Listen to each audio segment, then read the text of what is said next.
A part of that plan, of course, is to induce the gradual surrender of American sovereignty, piece by piece and step by step, to various international organizations, of which the United Nations is the outstanding but far from the only example. Now, here are the aims for the United States. 1, greatly expanded government spending for every conceivable means of getting rid of ever larger sums of American money as wastefully as possible.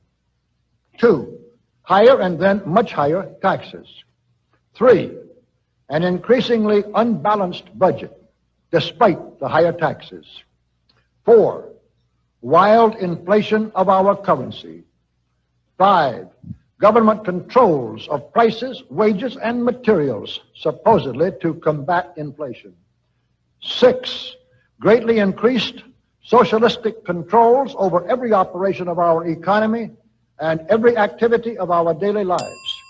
This is to be accompanied, naturally and automatically, by a correspondingly huge increase in the size of our bureaucracy and in both the cost and reach of our domestic government.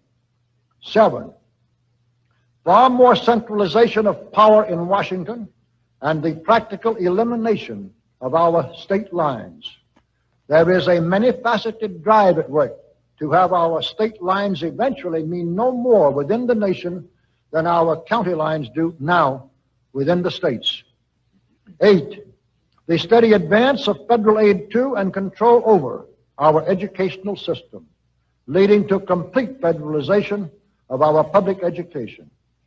9, a constant hammering into the American consciousness of the horror of modern warfare, the beauties and the absolute necessity of peace, peace always on communist terms, of course. And 10, the consequent willingness of the American people to allow the steps of appeasement by our government, which amount to a piecemeal surrender of the rest of the free world and of the United States itself. Brush the insider's dust out of your eyes, my friends, and the communist soap suds out of your brain, and ask yourselves in all honesty, what on earth is wrong with the United States simply minding its own business?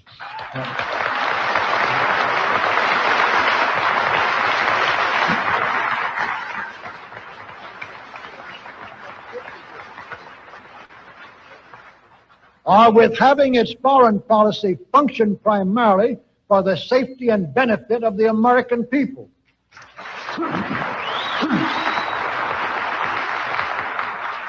Which is exactly what we had done for the first 140 years of our existence as a nation, to the incredible advantage of ourselves and everybody else. Everybody, that is, except a numerically small clique of power-lusting conspirators who had somehow inflicted themselves on a gullible world.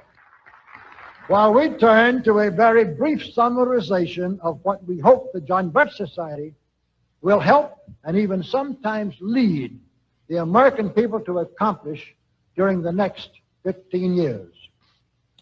1, our first and most important specific undertaking should be to restore the complete independence of the United States.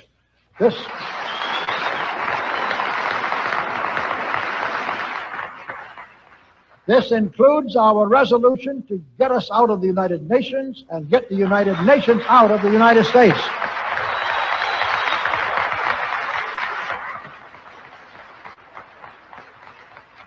Two, we must once again make our money freely redeemable in gold at some realistic price.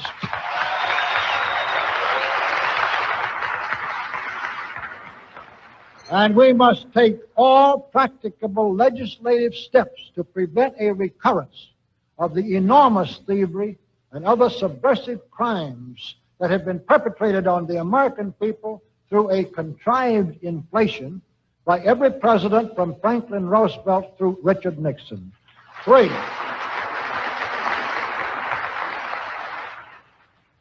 we should reduce the number of government bureaus, of government civilian employees, and the whole quantity of government by at least 50%.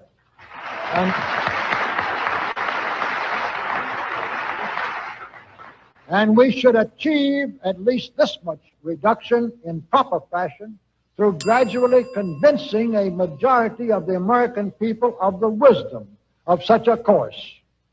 4, we should withdraw all American troops from every spot on earth that is not American soil, except when and where such troops may be required, as decided by Congress, to protect American lives and property from criminal vandalism. 5,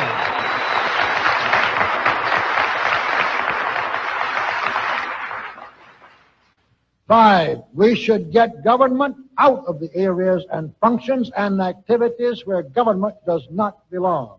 Again, all steps to this end should be taken gradually, but nevertheless just as rapidly as enough of the American people can be persuaded to support such progress. Any such achievement will require a truly massive educational force, but that's exactly what we hope to build during the next 15 years.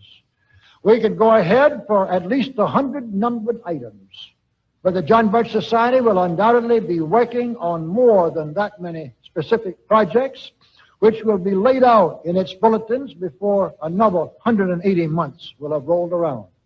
And all of them will fit into, all of these projects will fit into the general pattern indicated by the 5 major objectives listed above. So let's really wind up this marathon monologue with one final thought. None of us can guarantee anything about what the future will bring. Your speaker knows what a job we have before us to rid our country of the scourge of communism within the next few years, and then to go ahead on our constructive program so well that 15 years from now, we shall already be entering an era of far less government, of a much sounder sense of responsibility, and, with God's help, of a better world. But I sincerely believe that it can be done, and this much I know, that every man and woman in this audience should leave here tonight feeling in his or her own mind and heart that it can and must be done, then it surely will be. And so, all of you patriots of good character, good conscience, and noble ideals, whom we can reach with the filmed version of this speech in 1,000 other audiences, it is with a great deal of confidence and energizing will to win that we invite you to join us in our epic undertaking. While to all of you great, wonderful friends in this present audience, I certainly extend my very deep thanks indeed for so much patience and attention. Thank you and good night.